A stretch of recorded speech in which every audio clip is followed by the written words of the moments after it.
ఒక్కసారి కొమ్మూరి గోల్డ్ కి కాల్ చేయండి. తాకట్లో ఉన్న మీ బంగారాన్ని విడిపించి మార్కెట్ ప్రైస్ కి వాళ్ళు కొనుక్కుని మిగతా డబ్బులు మీకు ఇచ్చేస్తారు. హాయ్, వెల్కమ్ టు మనం టీవీ. మనం ఉన్నది మన కోసం. సో హీరోయిన్ల దుస్తులపై శివాజీ చేసిన కామెంట్స్కి నా అన్వేష్ అనే ఒక ప్రపంచయాత్రికుడిగా చెప్పుకున్నటువంటి వ్యక్తి స్ట్రాంగ్ రిప్లై ఇచ్చాడు. సో ఒకవేళ శివాజీకి ఇచ్చినా లేకపోతే అనసూయకి ఇచ్చినా ఓకే, కానీ ఇక్కడ మ్యాటర్ మొత్తం కంప్లీట్గా డిబేట్ అయిపోయింది. ప్రవచనకర్త గరికపాటి గారికి ఆయన టెస్టికల్స్ కోసేస్తానని, లేదంటే సీతాదేవి ద్రౌపది దేవి అప్పుడు మరి టీషర్ట్లు వేసుకుంటే వాళ్ళ మీద అత్యాచారాలు జరిగినాయా అని ఇలాంటి సెన్సిటివ్ ఇష్యూస్ని గెలికే ప్రయత్నం చేశాడు. మాట్లాడదాం. మనతో పాటు జూమ్ కాల్ ఆడారు ప్రముఖ సామాజికవేత్త అండ్ సీనియర్ జర్నలిస్ట్ ప్రియ చౌదరి గారు. నమస్కారం మేడం. నమస్తే మేడం, అసలు ఎలా చూడొచ్చు అంటారు? అంటే తాగి మాట్లాడా లేకపోతే మతి ఉండే మాట్లాడా నాన్ వెజ్? ఏమండి, నేను ఒక విషయం అడుగుతాను. తాగి మాట్లాడా మాట్లాడుతున్నారు. తాగిన తర్వాత వాడు భోజనమే చేస్తాడా, ఇంకేమన్నా చేస్తాడా? భోజనమే చేస్తాడా, వేరే పదార్థం ఏమన్నా తింటాడా అండి? బాత్రూంలోకి వెళ్ళి అన్నమే తింటాడుగా. మరి అక్కడ ఉన్న జ్ఞానము తాగి మాట్లాడితే ఇలాంటివి మాట్లాడతారా? ఇలాంటివన్నీ ఏంటంటే ఒళ్ళు ధైర్యం. అదే అదే అదే అంటున్నానండి. ఇవి మాట్లాడద్దు అసలు. తాగి మాట్లాడా, తాగకుండా మాట్లాడినా ఒక మనిషిలాగా మాట్లాడా లేదా, అది మాట్లాడదాం. ఇప్పుడు ఇతగాడ ఒక మేధావా, లేకపోతే ఒక సంఘ సంస్కర్త, లేకపోతే ఏమి లేదు, ఒక ఆవారాగాడు, గాలి తిరుగులు తిరిగేవాడు. నన్ను ఇంకా ఎక్కువ మాట్లాడితే ఈ రోజు మాట్లాడుతున్నా నేను. ఒక గాలి తిరుగులు తిరిగేవాడు మాట్లాడినటువంటి గాలి మాటలు. అయితే ఇట్లాంటి గాలి వెధవల్ని ఇంకా భుజాన్ని వేసుకొని మన జనాలు ఇంకా వాడిని సబ్స్క్రైబ్ చేసుకొని పోషిస్తున్నారు చూసారా. అందుకు ఏమనాలో, ఇలాంటి వాళ్ళని ఏమనాలనేది అర్థం కాదు. అంటే ఈ దేశాన్ని ఇంకెంత ఎడ్యుకేట్ చేయాల్సినటువంటి అవసరం ఉంది. అంటే ఇక్కడ ప్రతి ఒక్కళ్ళు తాగి మాట్లాడా, తాగకుండా మాట్లాడాడు అంటే బలిసి మాట్లాడాడు, ఇది వాస్తవం. ఒళ్ళు కొవ్వెక్కి మాట్లాడాడు, ఇది వాస్తవం. కన్ను మిన్ను కాన రాకుండా కామాంధుడులాగా మాట్లాడాడు, ఇది వాస్తవం. కామాంధుడులాగా ఎందుకు మాట్లాడానంటే, నాకు మార్నింగ్ నుంచి కొంతమంది కొన్ని ఫోన్ కాల్స్, వాడు మాట్లాడిన ఫోన్ కాల్స్ పంపించినారు. అలాగే వాడు అమ్మాయిలతోటి ఉండి ఆ పిక్స్ ఏవైతే థంబ్నెయిల్స్ పెట్టినవన్నీ పెట్టాడు. వాడు ఎక్కడ చూసినా ఆడపిల్లల్ని చాలా దాన్ని ఏమంటారు అనంటే, ఒక అబ్యూజింగ్ వెర్షన్ లోనే వాడు థంబ్నెయిల్స్ పెట్టినా, లేకపోతే వాడు అమ్మాయిల్ని చూపించినా కూడా అలాగే చూపించి వాడు సొమ్ము చేసుకున్నటువంటి ఒక మగ వ్యభిచారి వాడు. వాడి గురించి మనం మాట్లాడేది ఏంటండి? నేను నిజం చెప్తున్నా, అసలు ఈ టాపిక్ అసలు నాకు మాట్లాడదలుచుకోలేదు, నేను మాట్లాడలేదు. కానీ చాలా మంది నన్ను రిక్వెస్ట్ చేశారు, మేడం దయచేసి మాట్లాడండి అని. అంటే నేను ముందుకు వచ్చా. మాకు లేదు, మాకు మాట్లాడడం శాఖ దాటిపోయింది మనోజ్. వాడు కనపడితే మాత్రము తొక్కి నారదీయడం ఒకటే మిగిలింది, ఇంకా మాటలు లేవు, మాట్లాడుకోవటాలు లేవు. ఇక ఎట్లా ఉందంటే, ఒక 1 వీక్ నుంచి నేను చూస్తున్నాను కదా.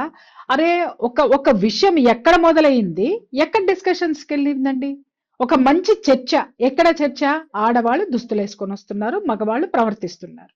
అరే, మగవాళ్ళని ఎలా సంస్కారంలో పెట్టాలి, అసలు ఇలాంటి వాళ్ళని ఎలా కంట్రోల్ చేయాలి, అది ఒక టాపిక్ అయితే, మేమేమన్నా చేస్తాం, మా దేశ సంస్కృతి మాకు అవసరం లేదు, మా ఇష్టము మా ఒళ్ళు అని బరి తెగించి మాట్లాడేటటువంటి జాతి ఒకవైపు.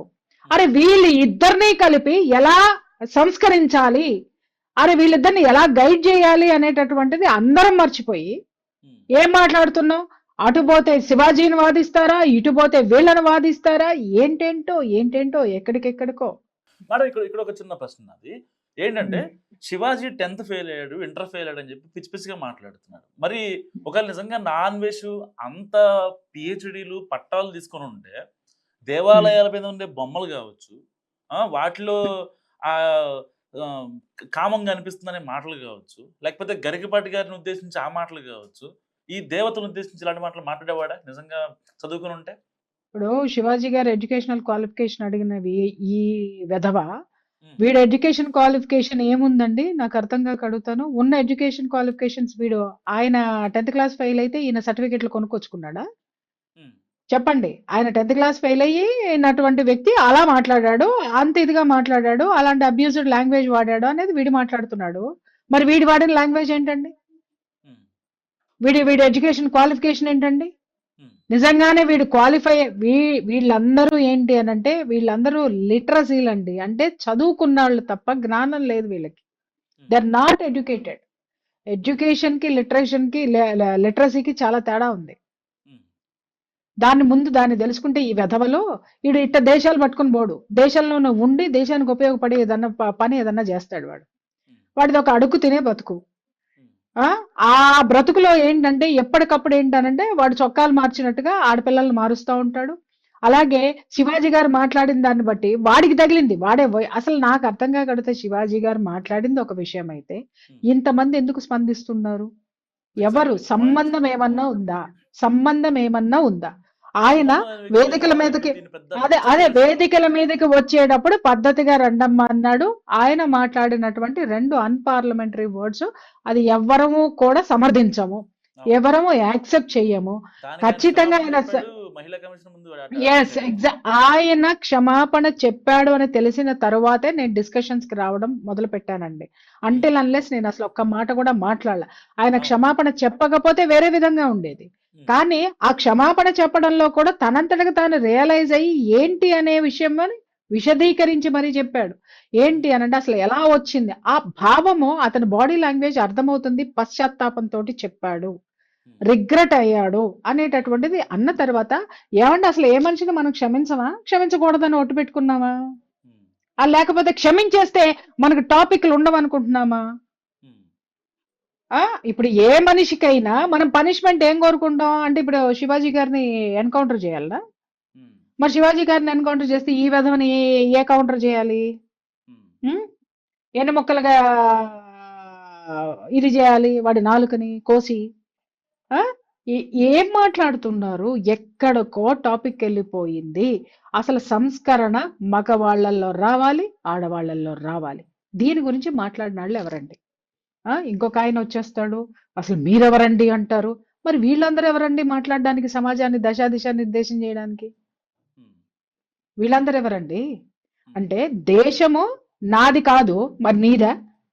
ఉమ్, మరి నీదైనప్పుడు నాదెందుకు కాదు? ఉమ్, వాక్ స్వాతంత్రం నీకే ఉందా, నాకు లేదా? ఉమ్, నీ వాదన పటిష్టాన్ని నువ్వు చెప్పుకోవాల్సి వచ్చినప్పుడు ఉమ్, నేను పటిష్టం కాదు, నా పవిత్రమైనటువంటి భూమి మీద ఉన్నటువంటి సంస్కృతి సంప్రదాయాన్ని అంతే ఘనంగా చెప్పేటటువంటి దమ్ము ధైర్యం నాకుంది. కాబట్టి అందరూ వచ్చి బయటకు వచ్చి మాట్లాడుతున్నారు. ఇక్కడ మాట్లాడాల్సింది ఏంటంటే ఇలాంటి చౌకబారు వెధవ, వీడు చౌకబారు తనము, వీడు అసలు ఎడ్యుకేటెడా కాదా? నేను ఇందాక అదే అన్నా, వీడు చదువుకొన్నాడు కాబట్టి వాడికి భాష తెలీదు, జ్ఞానము లేదు. ఉమ్, ఆ జ్ఞానం భాష రెండూ లేవు కాబట్టి వాడు గాలి తిరుగులు తిరుగుతున్నాడు దేశం మొత్తం, ప్రపంచం మొత్తం మీద. ప్రపంచ యాత్రికుడు అంటే గాలి తిరుగుళ్ళు తిరుగుతున్నాడు. వీడేమన్నా ప్రపంచంలోకి వెళ్ళిన తర్వాత ఎక్కడన్నా భారతదేశం గురించి వీడు గొప్పగా మాట్లాడా? భారతదేశ జెండా ఎగరేశాడా? ఎక్కడా చేయలే. నాకు తెలీదు. మీకేమైనా తెలుసో నాకు లేదో నాకు తెలియదు. ఇప్పుడు వీడు అక్కడికి వెళ్ళి ఆ ప్రపంచం గురించి కూడా మేడం ఈ జెన్సీ కిడ్స్ ని ఆకర్షించే డబుల్ మీనింగ్ డైలాగులు ఇవే ఉంటాయి తప్ప వాటిల్లో ఎక్కడా కూడా మన దేశంలో అయితే చెత్త రోడ్డు మీద ఉంటది, ఇక్కడ చూడండి ఎంత క్లీన్ గా ఉందో, ఆ కంపారిజన్ లో కూడా ఏదో కంపారిజన్. అంటే ఇప్పుడు ఈ వీడికి అవును అదే చెప్తున్నానండి. ఇలాంటి కొన్ని జాతులు ఉన్నాయి, కొన్ని గొంతుకులు మనం వినిపిస్తున్నాం కదా. తిండి ఇక్కడ తింటారు, కాపలా పక్కకి 6 గోళ్ల కుక్క కథ ఒకటి ఉంటదండి. 6 గోళ్ల కుక్క పెంచుకున్నటువంటి యజమాని ఇంట్లో తిండి తింటది, నీళ్లు తాగుతుంది, షెల్టర్ అక్కడే తీస్తుంది, కాపలా మాత్రం పక్కింటికి కాస్తుంది. అది ఈ జాతి అంతా కూడా ఇలాంటి జాతి అన్నమాట. ఈ అన్వేష్ గాడ్ లాంటి వాళ్ళందరూ కూడా దేశాన్ని తిట్టిపోసే వాళ్ళు, లేకపోతే దేశంలో విచ్చలవిడితనాన్ని ప్రోత్సహించే ఈ జాతి మొత్తం కూడా ఏంటి అనంటే ఈ 6 గోళ్ల కుక్కల కిందకే వస్తారనమాట. వీళ్ళకి తినేది ఇక్కడ, చదువుకునేది ఇక్కడ, బెనిఫిట్స్ పొందేది ఇక్కడ, మళ్ళీ ఇదే నేల మీద ఉంటారు. మళ్ళీ వేరే దేశాల్లోకి వెళ్తే ఇలా దేకేటోళ్ళు కూడా ఎవరు ఉంటారు? అక్కడ పాసి పని చేసుకుంటానికి కూడా వీళ్ళు పనికిరారు. కానీ ఈ దేశంలో కేవలం వాక్ స్వాతంత్రము, స్వేచ్ఛ ఇవి రెండు అడ్డం పెట్టుకొని నాశనం చేయడానికి పుట్టినటువంటి చీడ పురుగులు ఇవన్నీ కూడా. మేడం ఇప్పుడు కేవలం నాన్ వెజ్ హిందువుల గురించి లేకపోతే గరికపాటి గారి గురించి ఆ దేవాలయాల గురించి పిచ్చి పిచ్చిగా మాట్లాడాడు కాబట్టి చాలా మంది సోషల్ మీడియాలో పెద్ద ఎత్తున పోస్టులు పెడుతున్నారు. అసలు నాన్ వెజ్ని ఛానల్ని కానీ ప్రపంచ యాత్రికుడు అనే ఛానల్ కానీ సబ్స్క్రైబ్ చేసుకున్న వాళ్ళు వెంటనే అన్సబ్స్క్రైబ్ చేసుకోండి, వాడిని అన్ఫాలో కొట్టేయండి అని చెప్పి చాలా మంది మాట్లాడుతున్నారు. దాదాపుగా 2 లక్షల మంది ఫాలోవర్స్ అన్ఫాలో అయ్యారు, బాగానే ఉంది. కానీ ఇదంతా అంటే మనలో ఒక వ్యతిరేకత వచ్చి చేసే పనులు. కానీ నిజంగా మరి హిందూ దేవతలను డైరెక్ట్గా సీతాదేవిని ద్రౌపదిని అన్నాడు కాబట్టి దీని మీద ప్రభుత్వం ఏమన్నా తీసుకునే చర్య ఉందంటారా? అక్కడ నుంచి ఎక్కడ ఖచ్చితంగా తీసుకోవాలండి, డెఫినెట్ గా తీసుకోవాలి. ప్రభుత్వము ఖచ్చితంగా దీని మీద చర్య తీసుకోవాల్సిందే. నేను ఈ వేదికగా నేను రిక్వెస్ట్ చేస్తున్నానంటే, బండి సంజయ్ గారు సెంట్రల్ మినిస్టర్ గా ఉన్నారు, హోమ్ మినిస్టర్ గా ఎంఓఎస్ గా ఉన్నారు, సహాయ మంత్రిగా ఉన్నారు. బండి సంజయ్ గారు దయచేసి ఇలాంటి కుక్కల్ని మీరు కనీసము పట్టుకునేటటువంటి చర్యలు ఏమన్నా ఉన్నాయా? వీళ్ళని వెనక్కి తీసుకొచ్చి కుక్కను కొట్టినట్టు మీరు కొడతారా లేదా మమ్మల్ని కొట్టమంటారా అనేది నేను ఈ మీడియా వేదికగా ఆయన అడుగుతున్నానండి. విషయం ఏంటంటే, దేశం కోసం ధర్మం కోసం అని చెప్పేసి అని వీళ్ళు పదవుల్లో ఉన్నారు. ఈ దేశం గురించి ఈ ధర్మం గురించి ఇలాంటి వెకిలి మాటలు మాట్లాడేటటువంటి వాళ్ళని వదిలేస్తే మరి మా అందరి పోరాటం ఏం కావాలి?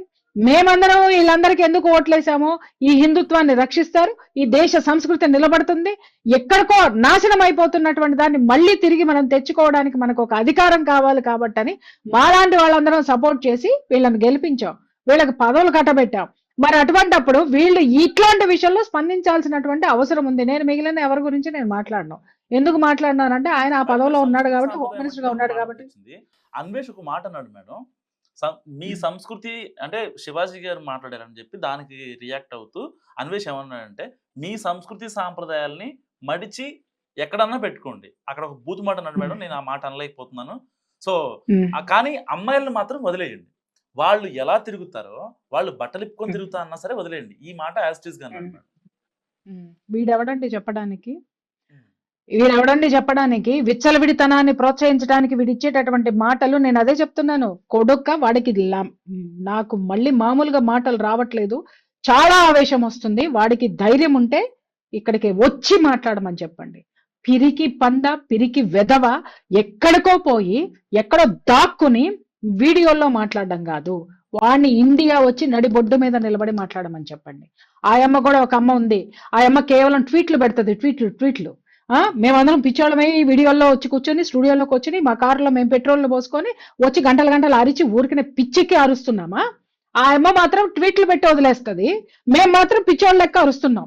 గుంజి కొడతాం రోడ్డు మీదకి తీసుకొని వచ్చి. సంస్కృతిని సంప్రదాయాన్ని గేలి చేసిన, విచ్చలవిడితనానికి స్వేచ్ఛ అని పేరు పెట్టి విపరీతార్థాలు తీసిన ఏం చెప్పాలో అది చెబుతాం, ఖచ్చితంగా చెప్తున్నా. అంతేగాని ఇక్కడ పొద్దున కూడా ఒక విషయం నాకు ఎవరో పంపించారు, మేడం ఇది చూడండి అని చెప్పేసని. నేను ఇమ్మీడియట్ గా నేను అన్నాను, నేను దీని మీద అసలు నేను ఇప్పుడప్పుడే నేను అసలు స్పందించనండి అని చెప్పేసాను అన్న. ఎందుకు స్పందించరు మేడం అన్నారు. ఆవిడ పెట్టిన ట్యాగ్ ఏంటంటే, నేను దీని గురించి ఏమీ మాట్లాడను, ఒక మేల్ పర్సన్ది పెట్టి, మేల్ హీరోది పెట్టి నేను దీని గురించి ఏమీ మాట్లాడను అంది. నేనన్నా మరి ఆవిడ చెప్పేది ఆవిడ మాట్లాడినప్పుడు నేను ఎందుకు మాట్లాడా? ఆవిడ మాట్లాడిన తర్వాత నేను మాట్లాడతానని చెప్పాను. అర్థమైందా? ఇలాంటి పిచ్చి తెలివితేటలు, పచ్చి తెలివితేటలు చూపిస్తే ఏం చేయాలో అది చేస్తాం. ఇవాళ కేవలం మాట్లాడుతున్నామేమో, ఇది ఆపకుండా ఇది ఇలాగే కొనసాగితే మా నిరసనలు వేరే విధంగా ఉంటాయి, ఖచ్చితంగా ఉంటాయి. ఏదో పిచ్చోళ్ళక కూర్చొని మీడియాలో కూర్చొని మాట్లాడుతున్నామని అనుకుంటున్నారేమో, కమిషన్లు మీకు పరిగెట్టుకుని వస్తాయా? ఇవాళ భారతంలో ఉన్నటువంటి ద్రౌపది గురించి, రామాయణంలో ఉన్నటువంటి సీతాదేవి గురించి ఇష్టం వచ్చినట్టు వాడు మాట్లాడితే ఇంతవరకు ఎవరు నోటీసులు ఎందుకు ఇవ్వాల? పడుకున్నారా? నిద్రపోయారా? ఎక్కడున్నారండి? వాళ్ళకి లేదా బాధ్యత లేదా? మరి దీని మీద ఎందుకో సోమోటో కేసులు తీసుకునేటటువంటి వాళ్ళు ఎక్కడికి వెళ్ళిపోయారు? ఆ కమిషన్లు ఎక్కడికి వెళ్ళిపోయినాయి? అరే, నా పురాణాలు, నా ఇతిహాసాల గురించి అంతిదిగా వాడు కామెంట్ చేస్తే ఎక్కడ నోటీసులు వెళ్ళిని, కేసు సోమోటోగా ఎక్కడ తీసుకున్నారు? అంటే అందరూ కలిసి సంస్కృతిని ఏం చేయదలుచుకున్నారండి? ఏం చేయదలుచుకున్నారు? వీళ్ళు అనుకుంటున్నారు టీవీలో కూర్చొని మాట్లాడతారు, ఏదో హైపుల కోసం మాట్లాడతారు అని. ఒక్కటే చెప్తున్నాను, ఓర్పుని పరీక్షిస్తే మర్యాదగా ఉండదు, అస్సలు ఇవ్వం. Right, thank you madam. మీకు ఒక స్త్రీని గురించి మాట్లాడడానికి మీకు అంత ఇదిగా ఉండి సుమోటోగా మీరు కేసు బుక్ చేసినప్పుడు ఎక్కడ నా సీతాదేవి గురించి, ద్రౌపది మాత గురించి మాట్లాడినటువంటి ఈ అసభ్యంగా మాట్లాడినటువంటి వాడి మీద చర్యలు ఎక్కడ? We demand. Right right, thank you Priya garu. సో ఇది ప్రియా Thank చౌదరి అనాలిసిస్. మీరేమనుకుంటున్నారో ఆవిడ అభిప్రాయం గురించి మస్తుగా కామెంట్ చేయండి. చూస్తూనే ఉండండి మనం టీవీ.